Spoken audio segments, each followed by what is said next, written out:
I showed up to help my family move into their new house. When I got there, the doors were locked. I called my dad, he said. We didn't need your help. My mom texted, we got it covered. I left without saying a word. Days later, they were begging for my help. Too late. So, let me set the scene. I'm Ben, 28, and for most of my life, I've been the person my family calls when things go sideways. I'm the fixer, the responsible one. If something needs to be done, especially something physical like moving, fixing stuff, or setting up, I'm the one who shows up. I've never really minded, even though it often feels like my parents only call on me when it's convenient for them. It's just always been part of the role I play in the family. Now, my parents, Carl and Linda, had been talking about moving for a while. The house they lived in had always felt a bit too cramped for them, and Carl had been pushing this idea of buying something bigger for a few years. At first, I didn't really take them seriously. My parents weren't the type to make drastic changes, especially financially. But then, one day, my mom mentioned they'd found a house, a perfect one, and they were closing on it. I didn't even have time to process it before they were deep into the moving preparations. I didn't mind helping, of course. It was a huge task, and I knew they'd need help with packing, lifting, and organizing the move. They were both getting older, and I had the time and energy. I also figured it'd be a good opportunity for us to spend some time together. But there was something about this move that felt different, something off. I couldn't put my finger on it, but I had a gut feeling that things wouldn't go as smoothly as they made it sound. Moving day rolled around, and I was ready.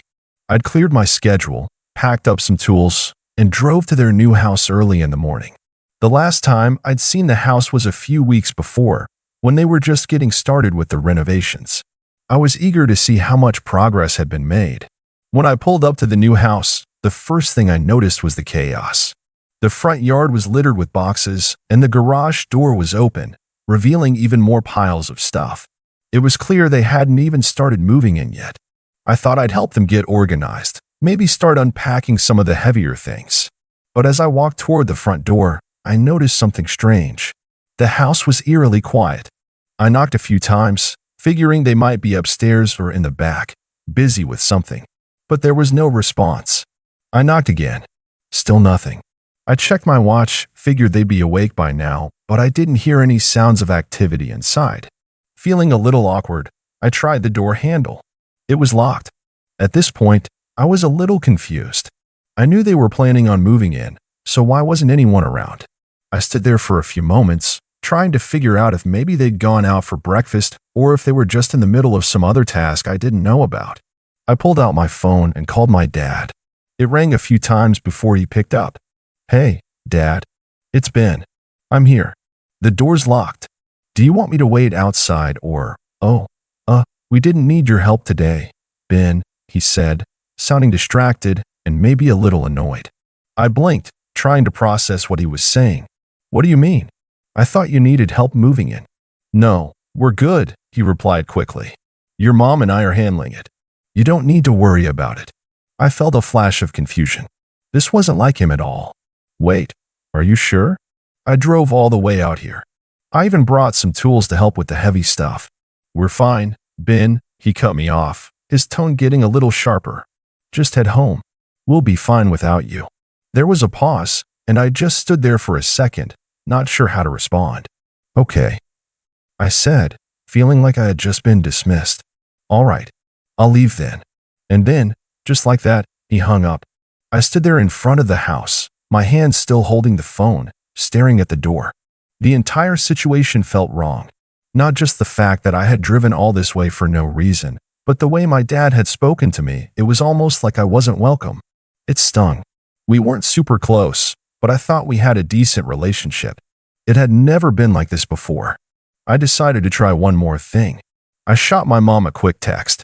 Hey, Dad said you guys are good with the move, but I came over to help. Is everything okay? I waited for a few minutes, checking the time and pacing a little in front of their new house. Finally, my phone buzzed.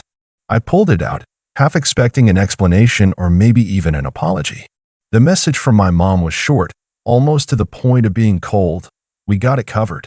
Don't worry about us. I stood there for a long time after reading that, trying to make sense of what had just happened.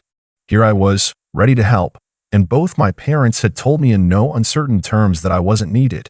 I had no idea why they'd suddenly decided I wasn't part of the equation, but it hurt. And it wasn't just the fact that they didn't need me, it was the way they'd brushed me off, like I didn't matter. I felt a knot tighten in my stomach. I had to make a decision. I could stand here and wait for them to maybe come around, but it felt like they were shutting me out. So, I did the one thing that felt right in the moment. I turned around, got back into my car, and left without saying another word. As I drove back home, I couldn't shake the feeling that I'd just been dismissed. But what stung the most was that I hadn't even been given the chance to offer them any real help. I had done everything right. I showed up, prepared to put in the work, and all I got in return was a cold shoulder. Days passed, and I didn't hear a word from either of them. I didn't reach out, either. I had a lot of things on my mind, but that whole interaction kept bugging me. What was the point of me being there if they didn't want my help? Then, a few days later, I got a text from my mom. "Hey, Ben, we could really use your help with unpacking. Can you come over? The place is still a mess, and we need a hand." I read the text a few times. I knew exactly what I should do. I could have gone right over, helped them, and pretended like everything was fine. But something inside me told me not to. I wasn't ready to go back just yet. Not after how they treated me. I spent the next few days in a haze, not knowing exactly what to think. I kept rereading that text from my mom, letting the words sink in. "We could really use your help with unpacking. Can you come over? The place is still a mess, and we need a hand." It felt almost like they were trying to act like nothing had happened. But how could I just forget what had transpired? How could I let them get away with treating me like I didn't matter? I won't lie. A part of me wanted to go over there, help them out, and pretend like everything was fine. After all, they were my parents. I'd always been there for them, no matter how unreasonable they got. But this time, it felt different. They had taken my time, my energy, and my trust for granted. It wasn't just that they didn't need my help. It was the way they had shut me out. Like I was an afterthought. It wasn't even the fact that they didn't want me around to help them move. I could have understood that if they'd been more upfront about it. But it was the way they made me feel small, almost like I was inconveniencing them by offering my help. The dismissal, the coldness, it left a mark. And now I wasn't sure how to approach them. That evening, I got a call from my dad. I stared at my phone for a moment before picking up, half expecting him to apologize or at least offer some kind of explanation. But what he said was the complete opposite of that. "Hey, Ben," he said, his voice flat, as if the conversation we did before hadn't happened at all. "I just wanted to check in. Your mom and I are still really stuck on some things at the new house. Can you come over tomorrow and help with the heavy stuff?" It was like a slap to the face. He didn't even acknowledge how rude he'd been before, how he dismissed me when I showed up to help. It was as though none of it mattered. I took a deep breath, trying to stay calm. "Dad, why didn't you want my help the other day? Why did you make it seem like you didn't need me?" He hesitated, and I could hear him shuffle the phone around in his hand. "What? Oh, come on, Ben. Don't be like this. We just got caught up with stuff. It's not a big deal." Not a big deal? That's what he thought? I had driven all the way out there, spent my morning ready to help, and all I got was a door slammed in my face and a curt dismissal. It was a huge deal to me, but I didn't say anything right away. I knew if I pushed too hard, I'd only get more of the same defensive answers. So, I stayed quiet for a moment, letting the silence stretch. "I'm not sure if I'm ready to help yet, Dad," I said, trying to keep my voice steady.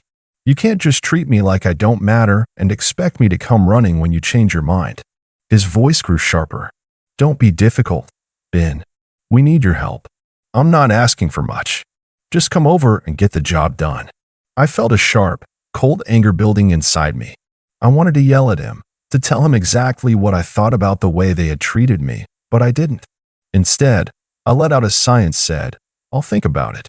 That was the last thing I said before hanging up. The more I thought about it, the more the weight of their actions settled on me. They didn't need my help. They wanted my help when it was convenient for them. They didn't care about how I felt. They only saw me as a tool, someone they could call on when the work was too much for them to handle, and when I wasn't around to do it, they'd just carry on without a second thought. A day passed. 2 days passed. And all I heard from them was a couple of texts here and there, asking for updates on when I would show up. At this point, I was beyond frustrated. I had always been the one to clean up their messes, the one who kept everything running smoothly when things fell apart. But this time, it wasn't just about moving furniture or unpacking boxes. It was about respect. One evening, after a particularly long day at work, I received another message from my mom. It was as simple, "Are you coming over to help us unpack or what?" This time, though, I didn't feel that familiar sense of duty pulling me to their door. Instead, I felt a cold detachment. The words seemed to hit me differently now, as if they were an afterthought, as if they were expecting me to just show up and do their bidding without ever acknowledging the way they'd treated me. I sat with the phone in my hands for a few minutes, letting the silence weigh on me. Then, I finally typed a response. "I don't think I'll be coming over anymore." I stared at those words for a long time, reading them over and over. It felt final. I wasn't going to keep putting myself in a position where I was just used. Not anymore. I didn't hear anything for the next day or two. Part of me wondered if they even cared. But then, just when I thought the whole situation was behind me, the texts started coming in. First from my mom, then from my dad. It was a slow build-up at first. "Why aren't you responding?" My mom texted. "You're being ridiculous, Ben. Just come over and help." Then from my dad. "We really need you here, Ben. Don't make us beg." I couldn't believe it. After all that had happened, after everything they'd said to me, now they were begging. Now they wanted me. I stared at the messages for a long time. Part of me wanted to give in, to go over there and show them that I was still capable of being the person they needed, even after everything. But another part of me, the part that had been hurt, the part that had been dismissed and belittled, wasn't so willing to forgive them this time. It felt like they were trying to take advantage of me again. They thought that because I'd always been there for them in the past, they could just pick up the phone and I'd come running when they needed me. But I wasn't sure I wanted to be their safety net anymore. It was strange, really, how quickly things had shifted. For most of my life, I had been the one who did everything. I was the one who showed up when they needed help, the one who cleaned up the messes they'd left behind, the one who always forgave, always made excuses for their behavior. But somewhere along the way, I started to wonder if they saw me as more of a convenience than a son, a tool they could use when they needed something and discard when they didn't. I could hear the desperation in their messages, and it stung. The same people who'd pushed me away, who'd told me my help wasn't needed, now couldn't seem to get their hands on enough of it. It wasn't just about them moving anymore. It was about them treating me like I didn't matter until they had a use for me. And for the first time, I was beginning to realize that I had the power to stop letting them do that. But that didn't mean I was ready to make it easy for them. I didn't respond to the text right away. I sat with them for a while, thinking. It felt good to have the control for once, to not be the one jumping to fix everything. But as much as I was hurt, I knew I couldn't just leave it at that.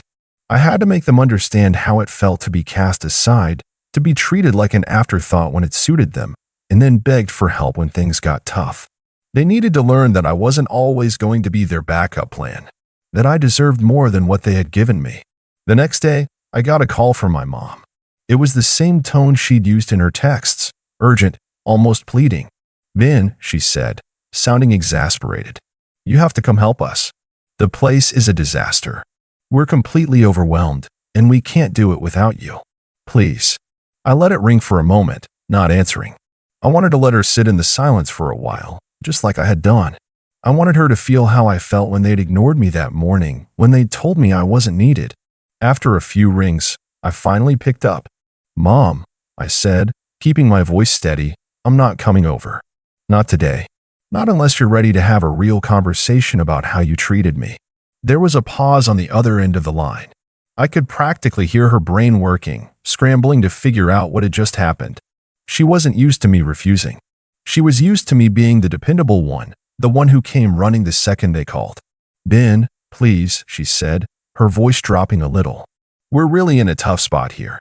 It's not just about the boxes. We need your help with everything. I can't do this without you. Just come by for an hour, and then you can leave if you want. We'll talk, okay?" I could hear her desperation, and part of me felt the tug of guilt. But I knew this wasn't about helping them move. This was about something bigger, something I hadn't really allowed myself to admit until now. It was about teaching them a lesson. It was about standing my ground for once. I'm not coming over, I repeated, more firmly this time. Not unless you can admit what you did.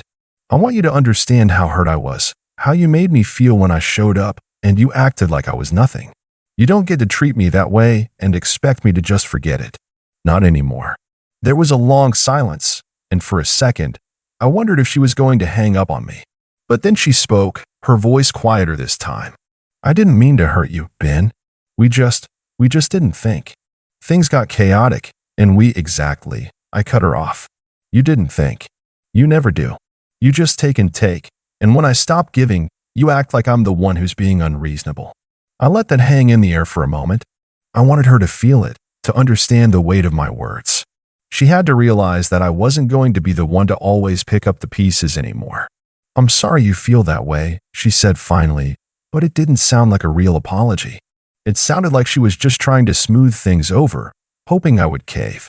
But I didn't. I'll think about it, I said, before ending the call. The next few days were quieter. My parents didn't reach out as much, and I didn't initiate contact either. It felt strange, not talking to them, but it also felt freeing. I didn't feel like I was at their mercy anymore. I wasn't just the person who cleaned up after their mistakes.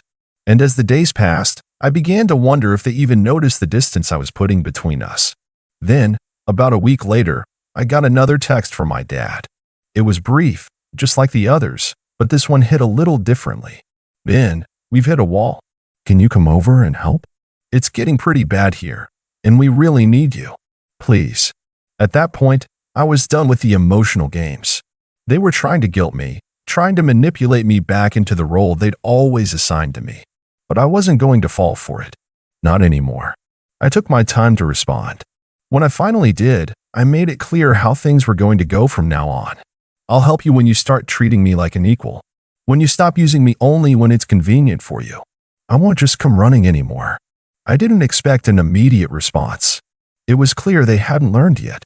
But it was important to me that they understood this wasn't just about moving boxes anymore. It was about respect. It was about standing up for myself.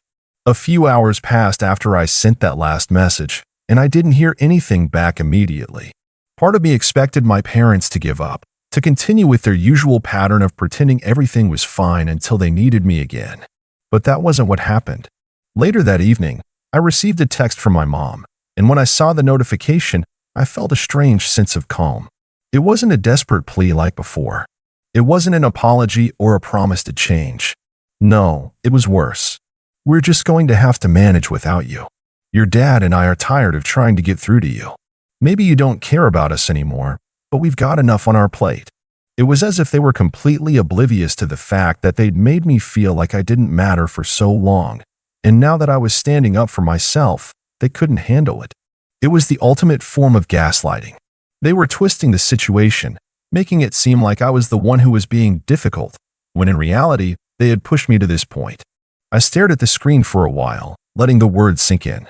At first, I thought about texting something sharp back, something that would make them understand the depth of my frustration. But then I realized I didn't need to respond right away.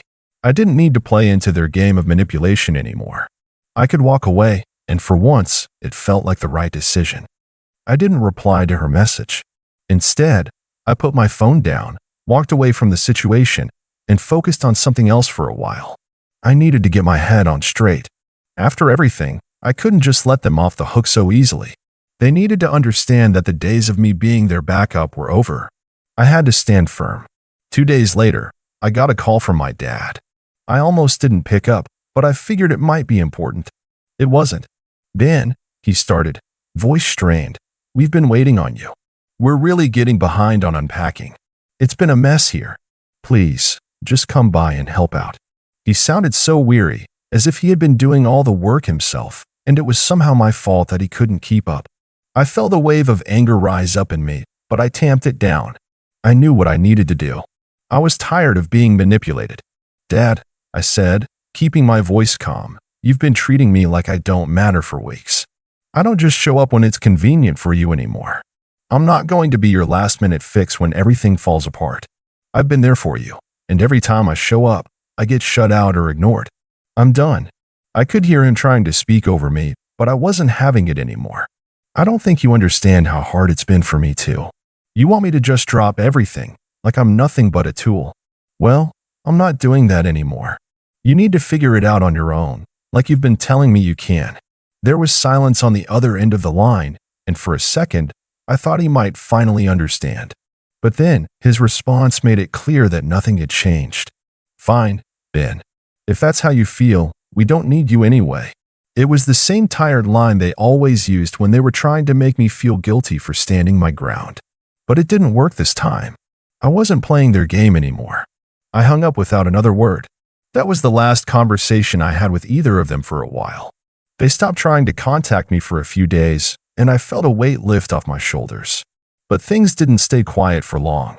After about a week of no contact, I got a call from my cousin Lucy, who I hadn't spoken to in months. She wasn't someone I was particularly close to, but I knew her well enough. She worked with my parents at their business, and we were somewhat on friendly terms. "Ben," she said, her voice hesitant but urgent, "I'm sorry to bother you, but your mom and dad are freaking out. They're in way over their heads with this move, and they're not asking for help from anyone else. They've been trying to do everything themselves, and now they're stuck. They're too proud to admit they need you, but I'm telling you, they're getting desperate." I had to admit, there was a small part of me that felt a bit of satisfaction hearing that. They had pushed me away, made me feel like I wasn't wanted, and now they were stuck. It was almost poetic. But as Lucy continued, I realized she wasn't calling to tell me how badly my parents had messed up. She was calling to guilt-trip me into helping. "They're not doing well, Ben," Lucy said. "They really need you. Can you at least come by for a couple of hours to help them with the heavy lifting?" I paused before answering. I knew she wasn't directly trying to manipulate me the way my parents had, but it still felt like I was being pulled into the same old cycle. I wasn't going to give them what they wanted this time. They needed to face the consequences of their actions. "No, Lucy," I said, finally, with a firmness I hadn't felt in years. "They've made their bed. They've been treating me like I'm not worth the effort. They don't get to turn around and expect me to come running just because they need something now. They've pushed me away for far too long. This is their problem now, not mine." There was a long silence before Lucy responded.